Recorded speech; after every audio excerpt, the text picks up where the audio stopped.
Hello students, this is C A Yashoda Sharma from My Future academy.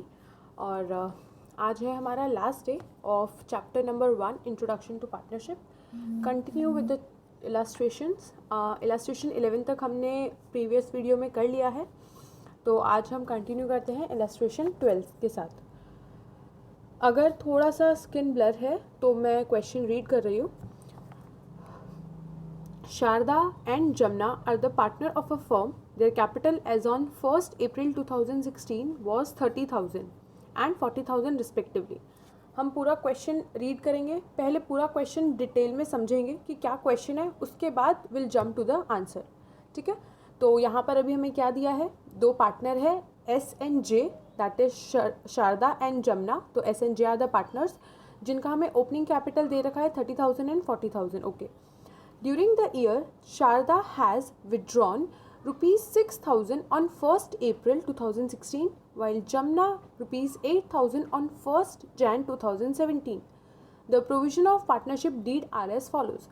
यहाँ पे दोनों की ड्राइंग्स दी हुई है, हमें क्या कंसीडर करना है, डेट। दोनों की डेट का दोनों का जो विड्रॉवल डेट है वो अलग अलग है। जो एस है उसका 1st अप्रैल को ड्रॉ है और जो जे है उसका 1st जैन 2017 को ड्राइंग की हुई है। अभी हमें नहीं पता कि ये ड्राइंग्स आउट ऑफ प्रॉफिट है या आउट ऑफ कैपिटल है, या हमें इसको कंसीडर भी करना है या नहीं। ये हमें कब देखना होता है कि आउट ऑफ कैपिटल है या आउट ऑफ प्रॉफिट है, जब हमें फिक्स्ड कैपिटल मेथड दिया हो। राइट, फिक्स्ड कैपिटल मेथड में हम दो अकाउंट बनाते हैं, कैपिटल अकाउंट और करंट अकाउंट। कैपिटल अकाउंट के अंदर जो ड्राइंग्स आउट ऑफ कैपिटल है वो डेबिट होती है, और करंट अकाउंट के अंदर जो ड्राइंग्स आउट ऑफ प्रॉफिट है वो डेबिट होती है। ठीक है, तो अभी हम खाली इतना हमें पता है कि ड्राइंग्स देके रखी है दोनों पार्टनर की। Okay, next, provide interest on capital at 10%। ठीक है, provide interest on drawings at 12%। Fine. Monthly salary of rupees 500 is payable to S for her active participation in the business, and annual commission of rupees 3,000 is payable to J. Interest on capital दे रखा है, हम दोनों को interest on capital भी देंगे। Interest on drawing दोनों की अलग अलग रेट है। जे की monthly salary of 500 is payable to S. S को सैलरी दे रहे हैं और जे को कमीशन दे रहे हैं। क्वेश्चन थोड़ा सा इजी कर दिया, दोनों की डायरेक्टली अमाउंट दे दी, हमें कमीशन कैलकुलेट नहीं करना पड़ेगा। Fine. Next, on 1/10/2016, S has given loan of rupees 6,000 to the firm. ये वाले पॉइंट पे थोड़ा ध्यान रखना। On 1/10/2016, S has given a loan of rupees 6,000 to the firm. There is no provision in the partnership deed for the interest on loan. S demand interest at 10% per annum on the loan. Loan का एक बार point हम वापस clear करेंगे। जो interest on loan है, सबसे पहले तो कहाँ पर आता है interest on loan, PNL account. ठीक है, कुछ भी हो, प्रॉफिट हो, लॉस हो, हमको कोई भी हो, कुछ भी चीज़ हो, जो इंटरेस्ट ऑन लोन है हमारा पीएनएल अकाउंट में आएगा। फाइन। अगर पार्टनरशिप डीड नहीं होती तो इंटरेस्ट ऑन लोन कितना परसेंट देना चाहिए, 6%। और अगर पार्टनरशिप डीड है और उसमें इंटरेस्ट ऑन लोन का पॉइंट लिखा गया है, तो जितना फिर लिखा गया है उतना ही इंटरेस्ट ऑन लोन दिया जाएगा। ये हमारे इंटरेस्ट ऑन लोन के टर्म्स है। इस क्वेश्चन में क्या बोला है कि पार्टनरशिप डीड तो है, लेकिन कहीं पर भी इंटरेस्ट ऑन लोन का पॉइंट मेंशन नहीं किया गया है। अब क्योंकि इंटरेस्ट पार्टनरशिप डीड है और इंटरेस्ट ऑन लोन का पॉइंट मेंशन नहीं किया है, इसीलिए हम इंटरेस्ट ऑन लोन कोई भी पार्टनर को नहीं देंगे। Not even 6%, not even 10%। 6% की बात तो कब आती है, जब पार्टनरशिप डीड नहीं होती। लेकिन इस क्वेश्चन में हमें बोला गया है कि the provision of partnership deed are as follows. मतलब इस फॉर्म की पार्टनरशिप डीड तो है, लेकिन उस पार्टनरशिप डीड में बोला गया है कि कोई भी पार्टनर को इंटरेस्ट ऑन लोन नहीं दिया जाएगा। ठीक है, तो ना ही तो हम यहाँ पर 6% इंटरेस्ट ऑन लोन देंगे, ना ही यहाँ पर हम 10% देंगे, यानी पार्टनर को कोई भी इंटरेस्ट ऑन लोन नहीं प्रोवाइड होगा। ठीक है, ये इस क्वेश्चन का अच्छा पॉइंट है जो कि कंसीडर करने लायक है। तो यहाँ पर अगर टेक्स्ट बुक्स है तो इस पॉइंट पे स्टार बना दो। Profit for the year ending 31st March 2017 before consideration of the above provision and interest on loan of the S of the firm is 39,820। ठीक है। यहाँ पे बोल रहे हैं कि जो प्रॉफिट है वो before consideration of the above provision है, और हमें प्रॉफिट तो बिफोर कंसिडरेशन ही चाहिए। मतलब क्या इनका कहने का मतलब क्या है कि ये जो प्रॉफिट है वो ये सारी चीज़ें माइनस करने से पहले का है, तो हमें तो ये सारी चीज़ें माइनस करने के पहले की ही चाहिए, राइट। तो हमारा प्रॉफिट एकदम सही है। ये है हमारा क्वेश्चन। एक मैं इस क्वेश्चन को थोड़ा सा ट्विस्ट कर रही हूँ कि सपोज़ अगर यहाँ पर लिखा होता कि हमें इंटरेस्ट ऑन लोन देना है, मैं यहाँ पे सपोज़ की बात कर रही हूँ, मत यहाँ पर क्वेश्चन को रिलेट करना। तो हम क्या करते, सबसे पहले हम उस इंटरेस्ट ऑन लोन को 39820 में से पहले ही माइनस कर देते। यहाँ पर हम नीचे ब्रैकेट बनाते और 39820 में से इंटरेस्ट ऑन लोन माइनस करते और फिर वो अमाउंट यहाँ पर लिखते। ऐसा क्यों? क्योंकि interest on loan PNL appro का आइटम नहीं है, पीएनएल अकाउंट का है। तो खाली इंटरेस्ट ऑन लोन के लिए हम पूरा पीएनएल अकाउंट नहीं बनाते, हम यहाँ पर ही ब्रैकेट में माइनस कर देते और फिर वो जो अमाउंट आती है वो माइनस करके हम यहाँ पर लिखते हैं। ठीक है, ओके। बाकी क्वेश्चन सिंपल है, पूरा पीएनएल एप्रो अकाउंट बनेगा। हमें कमीशन फाइंड करने की ज़रूरत नहीं है, कमीशन यहाँ पे ऑलरेडी गिवन है। तो बस हमें सबसे पहले हम पीएनएल एप्रो अकाउंट बना लेंगे, उसके बाद में कैपिटल अकाउंट बनाएंगे। कैपिटल अकाउंट में हमें अब फ़र्क नहीं पड़ता कि ड्राइंग आउट ऑफ प्रॉफिट है या ड्राइंग आउट ऑफ कैपिटल है, क्योंकि यहाँ पर कुछ भी मेंशन नहीं किया गया है कि हमें फिक्स्ड मेथड चूज़ करना है या फ्लक्चुएटिंग मेथड चूज़ करना है। तो अगर कुछ भी मेंशन नहीं होता तो हम हमेशा फ्लक्चुएटिंग कैपिटल मेथड ही यूज़ करते हैं। ठीक है, तो यहाँ पे फ्लक्चुएटिंग मेथड यूज़ किया गया है। फ्लक्चुएटिंग मेथड में खाली कैपिटल अकाउंट बनता है। यहाँ पे कैपिटल अकाउंट दिया गया है। तुम्हें यहाँ पर टास्क जो कैलकुलेशन का जो वर्क आएगा, वर्किंग नोट्स में तुम्हें drawings, interest on drawing calculate करनी रहेगी और इंटरेस्ट ऑन ड्राइंग और interest on capital working note में तुम्हें वर्किंग बहुत क्लियरली शो करनी है। ठीक है, तो ये वाला क्वेश्चन बहुत ईजी है। Coming to next illustration, illustration number 13। Sudhanshu and Sarvesh are the partner of a firm. The P&L, the profit and loss sharing ratio is 3:2. The capital of the partner as on 1st April 2016 was 90,000. This is a fixed capital. अब देखो यहाँ पर बता दिया गया है कि ये फिक्स्ड कैपिटल है, मतलब हमें यहाँ पर फिक्स्ड कैपिटल मेथड यूज़ करना है। मतलब यहाँ पर कैपिटल अकाउंट भी बनेगा और करंट अकाउंट भी बनेगा। ओके, तो the capital of the partner दे दिया 90,000। ओके, हम रीड कर चुके। Capital of the partner is in the proportion of 5:4। अब यहाँ पर ये जो 90,000 कैपिटल दे रखा है वो टोटल कैपिटल है, तो इस कैपिटल को हम 9:5:4 के रेशियो में डिवाइड कर लेंगे। ठीक है, okay. Next, drawings of the partner during the year are as follows. Sudhanshu और सर्वेश की अगेन ड्राइंग दे के रखिए, 6,000 4,000 दोनों की डिफरेंट डेट्स पे है। तो हमें इंटरेस्ट ऑन ड्राइंग कैलकुलेट करते टाइम हमें ये कंसीडर करना है डेट्स को, कि सुधांशु को 1 जुलाई से लेकर 31 मार्च तक का इंटरेस्ट पे करना रहेगा और सर्वेश को 1 अक्टूबर से लेकर 31 मार्च तक का इंटरेस्ट पे करना रहेगा। तो accordingly interest on drawing calculate करेंगे। Next, there is a provision in the partnership deed to pay interest on capital at 8% and to charge interest on drawing at 12% per annum। ठीक है, दोनों की अलग अलग रेट दे रखी है, interest on capital and interest on drawing at 12% per annum। On 1st April 2016, balance in current account of partners are 3,000 credit balance and 2,000 debit balance respectively। Okay, current capital account का हमें इन लोगों ने 90,000 capital दिया है, तो हम उसको 5:4 में सबसे पहले डिवाइड कर लेंगे। अब क्योंकि हम करंट अकाउंट बना रहे हैं तो करंट अकाउंट का भी कैपिटल चाहिए, तो करंट अकाउंट का कैपिटल यहाँ पर 3,000 और 2,000 दे रखा है। हमेशा जो कैपिटल अकाउंट का बैलेंस होता है वो क्रेडिट बैलेंस होता है, मतलब क्रेडिट साइड पे आता है। बैलेंस बीडी कहाँ पर आता है? क्रेडिट साइड पे। तो एक पार्टनर का जो बैलेंस है वो तो क्रेडिट है और दूसरे पार्टनर का बैलेंस डेबिट है। तो जो सर्वेश का बैलेंस इन लोगों ने डेबिट दिया है, एक बार देखते हैं। Interest on opening balance 3,000 credit balance and 2,000 debit balance respectively for Sudhanshu and Sarvesh. तो सर्वेश का जो बैलेंस है वो डेबिट बैलेंस है, तो वो हम डेबिट साइड पे लिखेंगे, balance BD. Interest at 6% on the opening balance on current account is to be calculated. Very good. यहाँ पर दो इंटरेस्ट कैलकुलेट करने हैं, एक इंटरेस्ट ऑन कैपिटल, एक interest on capital of current account. मतलब जो हमारे पास कैपिटल अकाउंट जो बना रहे हैं उसमें जो ओपनिंग बैलेंस है उस पर भी इंटरेस्ट दिया जाएगा, और जो करंट अकाउंट बना रहे हैं उसके ओपनिंग बैलेंस पर भी इंटरेस्ट दिया जाएगा। दोनों का इंटरेस्ट रेट अलग अलग दिया है। स्टूडेंट्स प्लीज़ वर्किंग क्लियरली करना, जितनी ज़्यादा वर्किंग क्लियर होगी उतना ज़्यादा तुम्हें सम करने में, क्वेश्चन करने में हेल्प रहेगा, उतना ज़्यादा ईजी तुम्हें लगेगा। तो सारी जो भी वर्किंग करो वो अच्छी तरीके से मेंशन करना, ठीक है।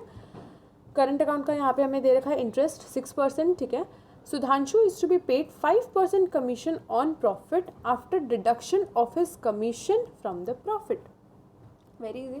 फ्रॉम द प्रॉफिट मतलब ये कौन सा प्रॉफिट है, जो ऊपर नेट प्रॉफिट से आएगा, दैट इज 3770, ये वाला जो प्रॉफिट है इस पे हमें कैलकुलेट करना है कितना कमीशन, कमीशन ऑफ 5%। पर क्या बोला है, after deduction of his commission, तो इंटू 5 डिवाइडेड बाय 105। जो हमने कमीशन वाले टॉपिक में बहुत अच्छे से कवर किया है कि किस तरीके से after commission before commission calculate करते हैं। यहाँ पर आफ्टर बोला है इसीलिए हम directly 37770 into 5 divided by 105 calculate करेंगे, ठीक है। तो यहाँ पर बाकी जो P&L एप्रो है वो बहुत इजी बन जाएगा, और पार्टनर्स कैपिटल अकाउंट बनाएंगे। पार्टनर कैपिटल अकाउंट में खाली बैलेंस BD आएगा, ड्राइंग्स क्यों नहीं आएगा, क्योंकि मैंने बोला था जब तक ड्राइंग्स के लिए बोला नहीं हो कि आउट ऑफ प्रॉफिट है या आउट ऑफ कैपिटल है, तो हम ड्राइंग को हमेशा आउट ऑफ प्रॉफिट अज्यूम करेंगे और वो ड्राइंग्स जाएगी करंट अकाउंट में। पर अगर उसे मेंशन कर दिया गया है कि वो आउट ऑफ कैपिटल है तो हम ड्राइंग्स लिखेंगे कैपिटल अकाउंट में, ओके। सो यहाँ पे हमारा हो गया question number 13, illustration 13। Coming to next is illustration 14।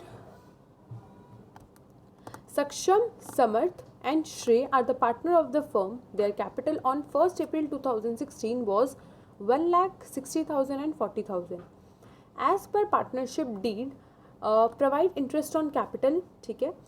10% per annum interest is chargeable to the drawings, ठीक। Monthly salary of ₹600 is payable to Samarth. याद रखना समर्थ, और करते टाइम ना खाली नाम पे थोड़ा सर्कल कर लेना, उससे क्या होगा, जैसे यहाँ पे खाली समर्थ के लिए सैलरी बोला है, ठीक है। कभी कभी बहुत स्पीड में अगर हम सम करते हैं तो नेम्स में थोड़ी चेंज हो जाती है और समर्थ का सक्षम में लिख देते हैं या श्रेय में लिख देते हैं, तो ये गलती नहीं होनी चाहिए, सिली मिस्टेक्स नहीं होनी चाहिए। तो यहाँ पर जो मंथली सैलरी दे रखी है वो 600 समर्थ की है और मंथली है, तो हम क्या करेंगे 600 मल्टीप्लाइड बाय 12, क्योंकि हमें ईयरली सैलरी चाहिए, ठीक है। तो फर्स्ट पॉइंट तो था इंटरेस्ट ऑन कैपिटल, फिर इंटरेस्ट ऑन ड्राइंग्स और salary. Fourth, partner would share half profit in equal proportion and the remaining half they will share in their opening capital proportion. Good. ये different एक point है। देखो अभी तक हम क्या कर रहे थे कि जो भी डिविजिबल प्रॉफिट था उसको हम प्रॉफिट शेयरिंग रेशियो में डिवाइड करते थे, नहीं तो इक्वली कर लेते थे अगर नहीं दिया होता था तो। अब यहाँ पर तुम्हें क्या करना है, मैं क्वेश्चन पूरा नहीं बताऊंगी, खाली मैं यहाँ पे बताऊंगी किस तरीके से करना है, और सभी स्टूडेंट्स को ये एडवाइस है कि सोल्यूशन देखने से पहले ये क्वेश्चन खुद से ही करना, ठीक। यहाँ पर क्या करना है कि जो डिविजिबल प्रॉफिट आएगा उसको प्रॉफिट शेयरिंग रेशियो में नहीं करना, सबसे पहली बात तो, और ना ही इक्वली करना है। किस तरीके से करना है इन्होंने बताया। जो प्रॉफिट है, हाफ ऑफ द प्रॉफिट, जो भी प्रॉफिट आएगा, सपोज 10,000 प्रॉफिट आया तो 10,000 का प्रॉफिट हो, हाफ है 5,000 और हाफ है 5,000, तो हाफ जो प्रॉफिट है उसको इक्वली डिवाइड करेंगे 1:1:1 में, और बचा हुआ जो हाफ है दैट इज़ 5,000 उनको ओपनिंग कैपिटल के रेशियो में डिवाइड करेंगे। यहाँ पर ओपनिंग कैपिटल क्या है 1,60,000 40,000, तो हम 10:6:4 के रेशियो में बाकी हाफ को डिवाइड करेंगे। यहाँ पर आ जाएगा ABC, सक्षम, समर्थ एंड श्रेय। यहाँ पर भी आ जाएगा सक्षम, समर्थ एंड श्रेय का प्रॉफिट ऐड करेंगे और फिर हम उनके प्रॉफिट शेयर, उनके प्रॉफिट में उनको दे देंगे। जैसे कि क्या अपन ने अलग अलग यहाँ पर कैलकुलेट करेंगे, ये 5,000 हमने अलग से कैलकुलेट किया, तीनों में डिवाइड किया। एक बार हम देखते हैं, ये रहा, इस तरीके से करना है, सोल्यूशन मत देखना। यहाँ पर इन लोग ने हाफ लिया, हाफ को 1:1:1 में डिवाइड किया, बाकी का जो हाफ है 5,400, आई वॉज क्लोज 5,000, बाकी का जो हाफ है 5400 उसको 3:2:5:3:2 कन्फ्यूज मत होना। 10:6:4 को अगर हम डिवाइड करेंगे दैट इज़ हो गया 2, 2 2 ज़ा 4, 2 3 ज़ा 6, 2 5 ज़ा 10, तो 5:3:2 ही आएगा। हमें स्मॉलेस्ट में हमें रखना है, इसलिए यहाँ पे 5:3:2 लिखा गया है। तो बाकी के हाफ को 5:3:2 में डिवाइड कर दिया। यहाँ पर हम टोटलिंग करेंगे इस तरीके से, ये टोटलिंग किया और इस टोटलिंग को फिर हम P&L एप्रो में ट्रांसफ़र कर देंगे यहाँ पर इस तरीके से, जैसा हम यूजुअली करते हैं। ठीक है, तो ये भी काफ़ी इजी है, खाली एक पॉइंट डिफरेंट था, ये हाफ को इक्वली देना है और हाफ को प्रॉफिट शेयरिंग रेशियो में देना। यहाँ पर हमारा हो गया question illustration number 13, illustration 13, yes, no, illustration 14, illustration 15। Shruti, Kashvi and Mary are the partner of a firm. Total balance of their fixed capital on 1/4/16 was 2,50,000. यहाँ पे फिक्स्ड कैपिटल जैसे ही कहीं पे वर्ड यूज़ हो मतलब हमें फिक्स्ड कैपिटल मेथड के according करना है। फिक्स्ड कैपिटल दिया है 2,50,000. It was in the proportion of 2:2:1, मतलब हमें 2,50,000 को 2:2:1 में डिवाइड करना है, वो तीनों का कैपिटल रहेगा। Balance of their current account भी हमें दे रखा है, क्रेडिट डेबिट क्रेडिट, तो खाली कश्वी का जो है वो डेबिट साइड पे आएगा 18,000, बाकी दोनों पार्टनर का एज यूजुअल क्रेडिट पे। प्रोविजन दिया है 3/5 of the profit to be distributed, ये हमने पॉइंट कर लिया कि 3/5 जो प्रॉफिट रहेगा वो 3:2:1 में डिवाइड होगा और बाकी का जो प्रॉफिट है वो in the proportion of their opening capital. ठीक है, ये लास्ट का पॉइंट है, जब जैसे P&L कंप्लीट हो जाएगा तो जो भी प्रॉफिट आएगा उसको 3/5 को 3:2:1 में देना है, बाकी 2/5 को उनके ओपनिंग कैपिटल के रेशियो में देना है। Provide per annum 10% interest on capital, 8% interest on opening balance of current account, दोनों इंटरेस्ट ही है पर एक कैपिटल का ओपनिंग रहेगा एक करंट का ओपनिंग रहेगा। Monthly salary 5,500 is payable to Kashvi, तो 500 × 12 कश्वी के अकाउंट में क्रेडिट हो जाएगा और P&L एप्रो में आ जाएगा। 12% पर annum interest is chargeable to the drawing, ये भी बहुत ईजी क्वेश्चन है, कुछ हार्ड नहीं है। Shruti has withdrawn 18,000 on 1st Feb, Kashvi 12,000 and Mary 20,000। यहाँ पे ड्राइंग्स भी दे रखी है, ड्राइंग्स के लिए कुछ बोला नहीं है कि आउट ऑफ कैपिटल है या आउट ऑफ प्रॉफिट है, तो हम क्या अज्यूम करेंगे, आउट ऑफ प्रॉफिट, और कहाँ जाएगा, करंट अकाउंट में। Good. Mary has introduced additional capital 24,000 on 1st Jan 2017. 5% amount of net profit is to be transferred to the development fund but not more than 6,000. Okay, थोड़ा different point आया। Additional capital तो capital account में हम credit करेंगे, कोई issue नहीं है। यहाँ पर एक डेवलपमेंट फंड क्या है, देखो जनरली पार्टनर्स क्या करते हैं कि जो भी नेट प्रॉफिट है सब एक्सपेंसेस डेबिट कर देंगे और जो इनकम है वो क्रेडिट कर देंगे P&L एप्रो में।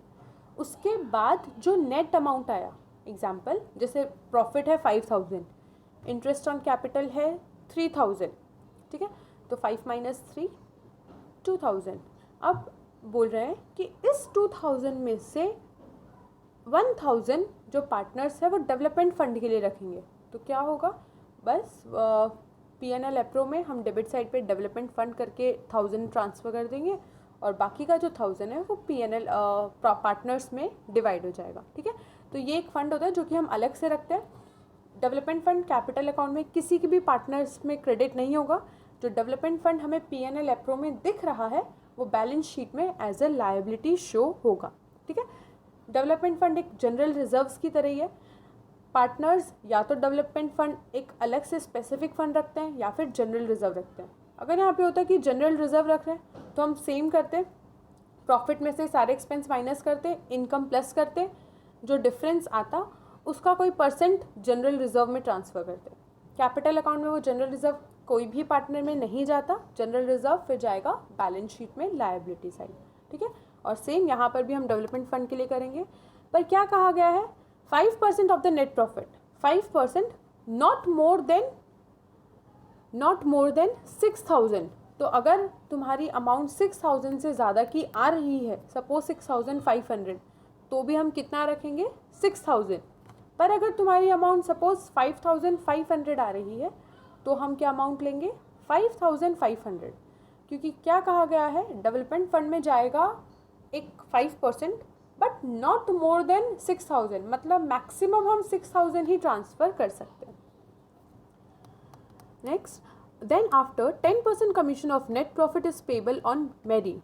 10% commission on net profit is payable to Mary, but from the profit after deduction of her commission. तो into 10 जो भी profit है, जो P&L अकाउंट से हमारे पास प्रॉफिट आ रहा है, उस प्रॉफिट पे इंटू 10 डिवाइड बाय 110 कमीशन आ जाएगा. Profit of the firm for the year ending 31st March after the credit of interest on drawing but before incorporation of other adjustment is 171,040. हर एक line बहुत important है. यहाँ पर क्या बोला है कि जो प्रॉफिट दिया हुआ है 171,040 after the credit of interest on drawing दे रखा है. मतलब इस 171,040 के अंदर इंटरेस्ट ऑन ड्राइंग एडेड है. अब अगर हमने वापस से interest on drawing P&L appro में लिखा तो डबल एडिशन हो जाएगा, राइट. इसीलिए हम क्या करेंगे, पहले 171,040 में से इंटरेस्ट ऑन ड्राइंग को डिडक्ट करेंगे. ठीक है, क्योंकि हमें इंटरेस्ट ऑन ड्राइंग दिखानी कंपलसरी है P&L एप्रो में. तो जितनी भी इंटरेस्ट ऑन ड्राइंग हम यहाँ पर कैलकुलेट करेंगे तीनों पार्टनर की, श्रुति, कश्वी और मैरी की, उस इंटरेस्ट ऑन ड्राइंग को 171,040 में से माइनस करेंगे. फिर हम नेट प्रॉफिट यहाँ पर शो करेंगे. देखो यहाँ पर दिख रहा होगा, यहाँ पर जो अमाउंट है वो 171,040 नहीं ले गई है. क्यों? क्योंकि यहाँ पर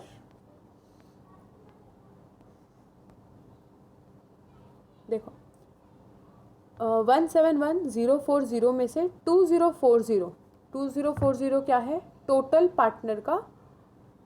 पार्टनर की ड्राइंग 360 प्लस 480 प्लस 1200. तो हमें हमेशा जो प्रॉफिट है वो बिफोर लेना होता है, कोई भी चीज़ का बिफोर. अगर बोले कि आफ्टर क्रेडिट ऑफ ड्राइंग है तो हम उसमें से माइनस कर देंगे. बोलेंगे after debit of interest on capital, मतलब उस प्रॉफिट में से interest on capital already minus करके अगर हमें प्रॉफिट दे रखा होगा तो हम पहले उस इंटरेस्ट ऑन कैपिटल को ऐड करेंगे, राइट, क्योंकि इंटरेस्ट ऑन कैपिटल माइनस होता है. तो अकॉर्डिंगली तुम्हें देखना पड़ेगा कि क्या चीज़ यहाँ पर प्लस या माइनस होगी. Next, adjustment from the above information prepare P&L appro and capital account, current account. तो तुम्हें सबसे पहले क्या करना है, क्वेश्चन स्टार्ट करने से पहले P&L एप्रो का फॉर्मेट बना दो, करंट अकाउंट का फॉर्मेट बनाओगे और कैपिटल अकाउंट का फॉर्मेट बनाओगे और करंट अकाउंट का फॉर्मेट बनाओगे.